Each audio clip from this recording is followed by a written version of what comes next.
Here are some tips and tricks to help your fellow working class people gain class consciousness. Number one is stop using phrases like the rich, the elite, ruling class, 1%, oligarchy, and refer to them as the class that they actually are, the capitalist class, right? Because when you use things like the rich, the elite, the 1%, it doesn't get to the root of the problem of how they obtained their money and power to begin with, right? They obtained their money and power through exploitation of the working class by owning capital that working class people need to survive or do their job, right? That is how they obtain money, through exploitation of the working class. So saying something like calling them just rich, that's not the problem, right? The problem is how they became rich.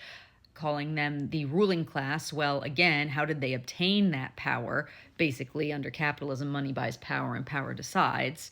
So they obtained a bunch of money and basically bought their way into the ruling class. Elite is just a joke because there's absolutely nothing elite about them except their elite abilities at being able to exploit the working class.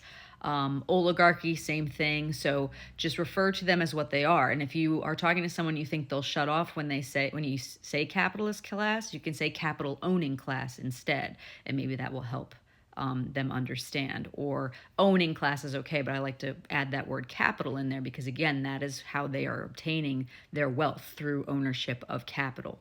Second is how you refer to the middle class, okay? So the majority of people refer to the middle class, or what most people see as a middle class person, is somebody who's truly just a higher wage working class person, right? So if you just make your money through your labor, you're just paid a nice salary, people consider that middle class, right? But that's not what's important to determine your class, not how much money you have. What's important is how were you able to obtain the money to begin with, right? And so if somebody is just a higher wage working class person, refer to them as a higher wage working class person.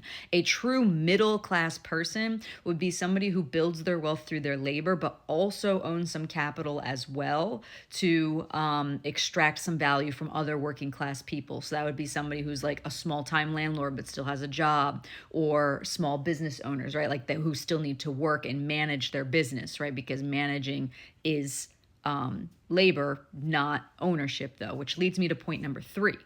And I'll end with this one. Point number 3, stop conflating owning something with managing something, okay? One of the two is labor. The management is, right? Actually managing something, like take a landlord, for example. If you are managing the property, that is labor, okay? But ownership is different. And how can you tell?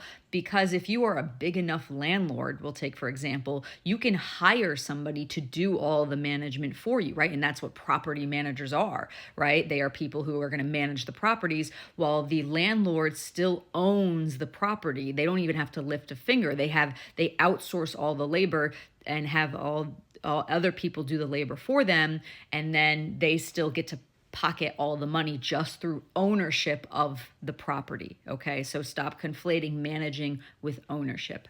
So there you go. There's 3 quick tips to help you spread class consciousness to your fellow working class people, because at the end of the day, the working class is never going to unite against the class that is exploiting them until they understand who is exploiting them and how they're able to do it.